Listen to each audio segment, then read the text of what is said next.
Thank you to all my channel members, including my fan appreciation level members and my contributor level members, for helping support the YouTube channel. Hello, and welcome to my channel. My name is Jonathan Cohn, and today I have my November 2025 reading review. I'm going to talk about all of the books that I read in the month of November. I'm going to give you a brief rundown of what I thought about them. And this was a very mixed month. I didn't have books that I hated, but I had a lot of books that I thought were okay or just fine. I didn't have a lot of amazing books this month. In fact, my top 3 books were all like great books, but none of them were all-timers. And so actually figuring out what my book of the month was a little bit harder. I did choose one, though. I'm not going to do a tie this time. I'm going to choose one. But let's go ahead and jump in. So I have basically 3 categories. I have the 3 stars, which I have 3 books, and really all of these were books that I just didn't care for. I'm not saying these were technically bad books, because I would have given them a 2 or 1 star for that. But I just think these just aren't appealing at all.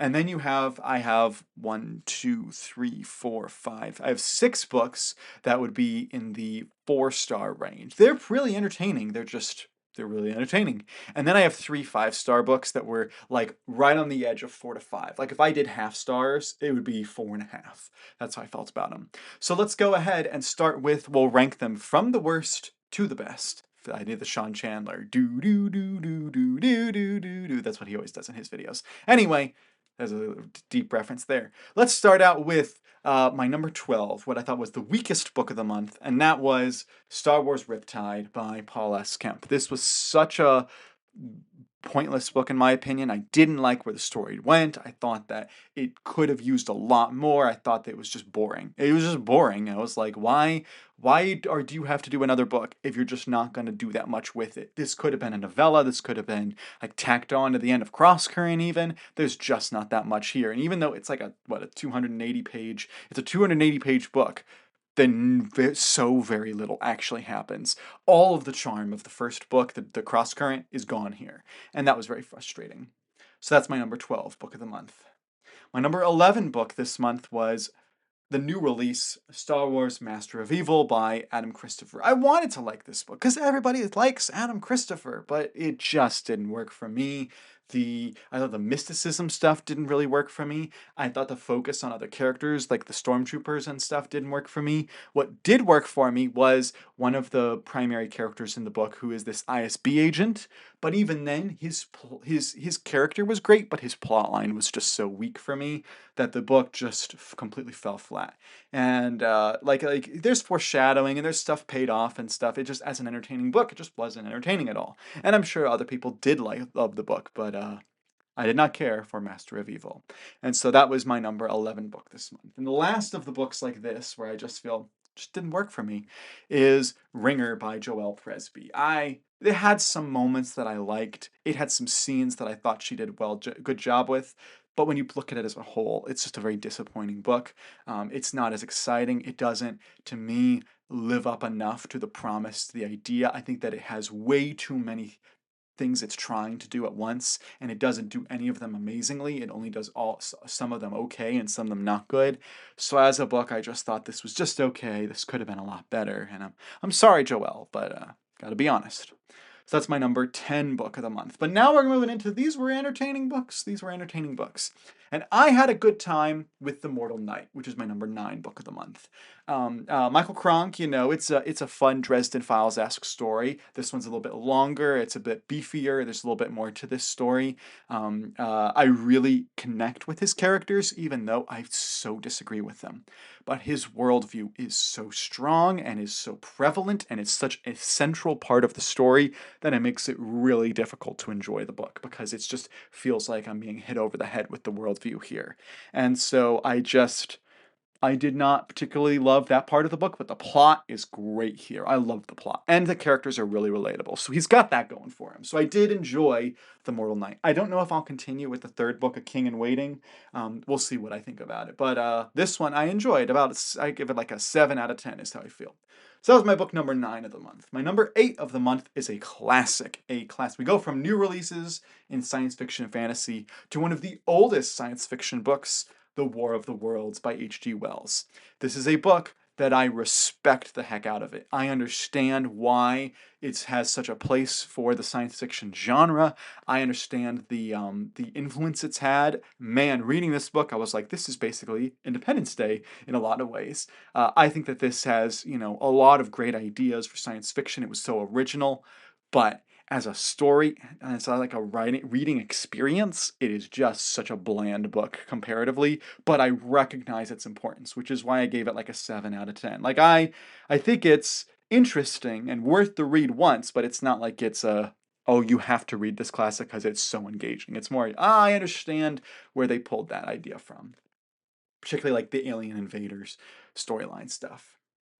So what was that? That was my number 8. So what about my number 7 book this month, which would be Star Wars Shadow Games by Michael Reeves and Maya Catherine Bonoff. Again, this is a novel that I enjoyed it. It just didn't hit me particularly strong.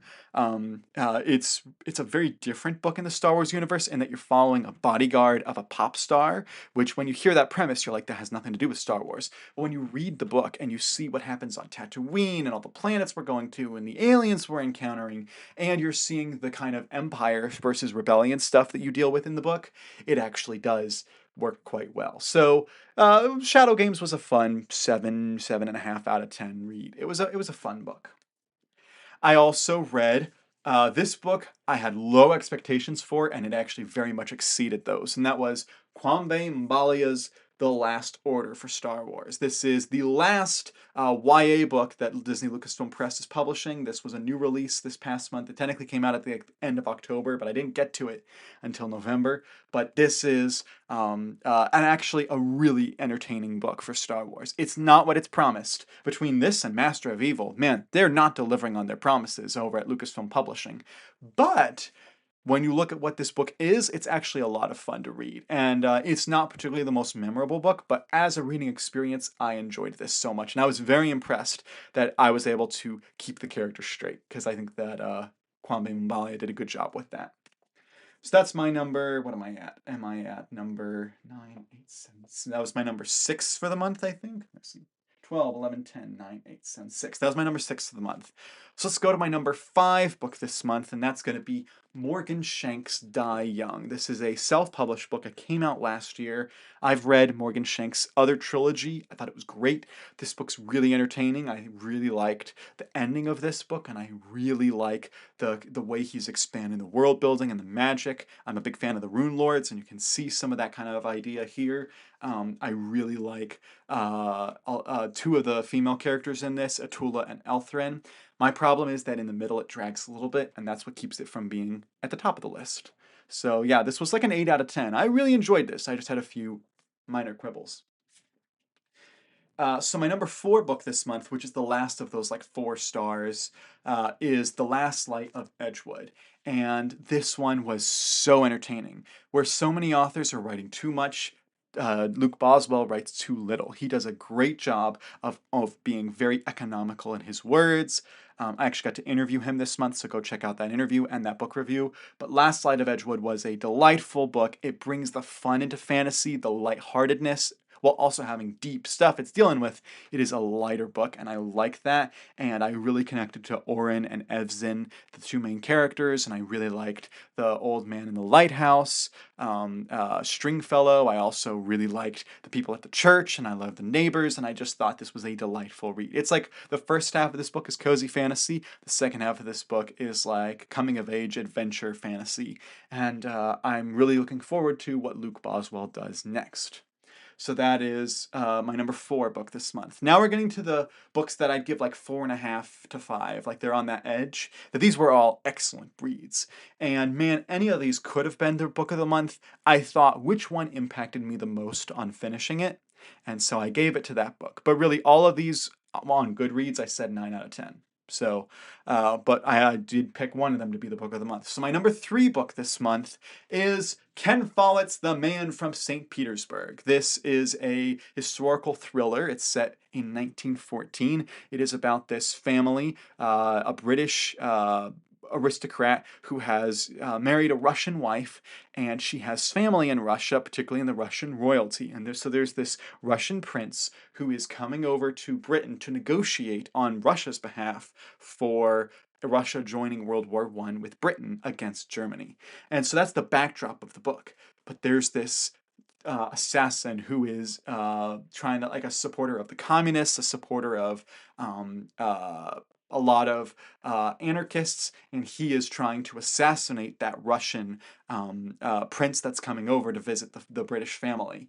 But the Russian prince, the British family, and the assassin all have connections between each other, and there is something that ties the Russian assassin in, and it's just so well done. It's kind of predictable, but it's really well done. So I loved The Man from St. Petersburg. This was a delightful book, a return to form for Ken Follett.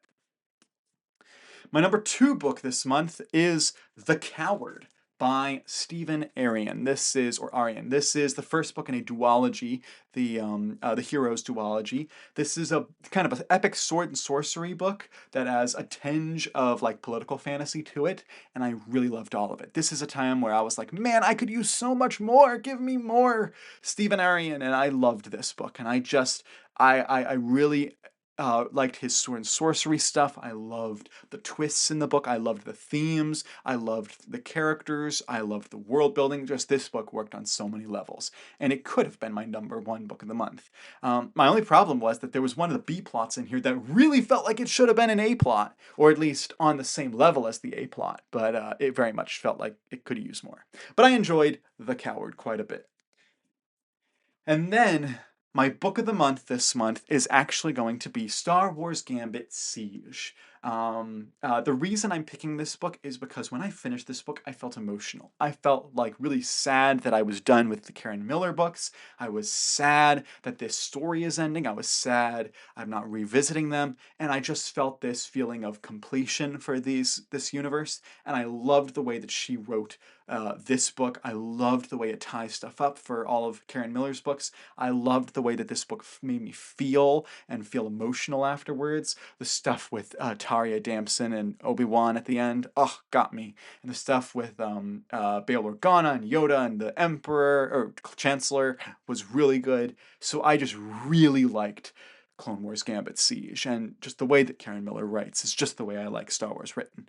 So that was why this is my book of the month. So that's all the 12 books. A quite impressive reading month. I don't know how many I'll read in December. We'll see. But if you have any ideas, if you've read any of these, let me know your thoughts in the comment section down below. And if you have suggestions for me to read, leave those in the comment section down below. And until next time, I'm Jonathan, and thank you for watching.